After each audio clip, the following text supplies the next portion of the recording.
പാകിസ്ഥാന്റെ ശക്തിയെ പ്രകീർത്തിച്ച ജമ്മു കശ്മീരിൽ നാഷണൽ കോൺഫറൻസ് നേതാവ് ഫാറൂഖ് അബ്ദുള്ള പാക് അധിനിവേശ ജമ്മു കശ്മീർ പിടിച്ചെടുക്കാൻ ശ്രമിച്ചാൽ പാകിസ്ഥാൻ ഭാരതത്തിൽ ആറ്റം ബോംബ് പ്രയോഗിക്കുമെന്ന് ഫാറൂഖ് അബ്ദുള്ള പറയുന്നു. പ്രതിരോധ മന്ത്രി രാജ്നാഥ് സിംഗിന്റെ പ്രസ്താവനയ്ക്ക് മറുപടി നൽകുമ്പോഴായിരുന്നു ഫാറൂഖ് അബ്ദുള്ളയുടെ മുന്നറിയിപ്പ്.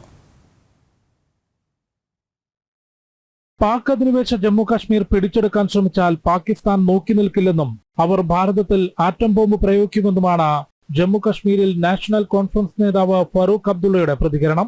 പാക് അധീന ജമ്മു കശ്മീർ ഭാരതത്തിന്റെ ഭാഗമാകുമെന്ന പ്രതിരോധ മന്ത്രി രാജ്നാഥ് സിംഗിന്റെ പ്രസ്താവനയ്ക്ക് മറുപടി പറയുമ്പോഴായിരുന്നു അയൽ രാജ്യത്തിന്റെ ശക്തിയെ ഫാറൂഖ് അബ്ദുള്ള എടുത്തു പറഞ്ഞത്.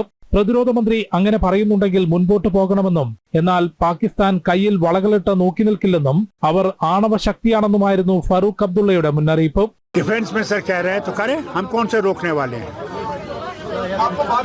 हमें तो पहुंचेंगे नहीं. ये भी याद रखे वो भी चूड़ियां पहने हुए नहीं है, याद रखिएगा. उनके पास भी एटम बम है, याद रखिएगा. और अफसोस यह है कि वो एटम बम हमारे ऊपर ही गिरेगा. ജമ്മു കാശ്മീരിൽ സമാധാന നീക്കങ്ങൾക്കും സൈനിക നടപടികൾക്കും തുരങ്കം വെക്കുന്ന പ്രസ്താവനകൾ നേരത്തെയും ഫാറൂഖ് അബ്ദുള്ളയുടെ ഭാഗത്തുനിന്നുണ്ടായിരുന്നു. പാക് അധീന ജമ്മു കാശ്മീർ പിടിച്ചെടുക്കാൻ രാജ്യത്തിന്റെ ഭരണകൂടം തീരുമാനിച്ചാൽ ഗിൽജിറ്റിലെത്തിയിട്ടേ തിരിഞ്ഞു നോക്കുമെന്നും സൈന്യം സജ്ജമാണെന്നും സൈനിക മേധാവിമാർ നേരത്തെ പ്രതികരിച്ചിരുന്നു. ജനം, ഡൽഹി.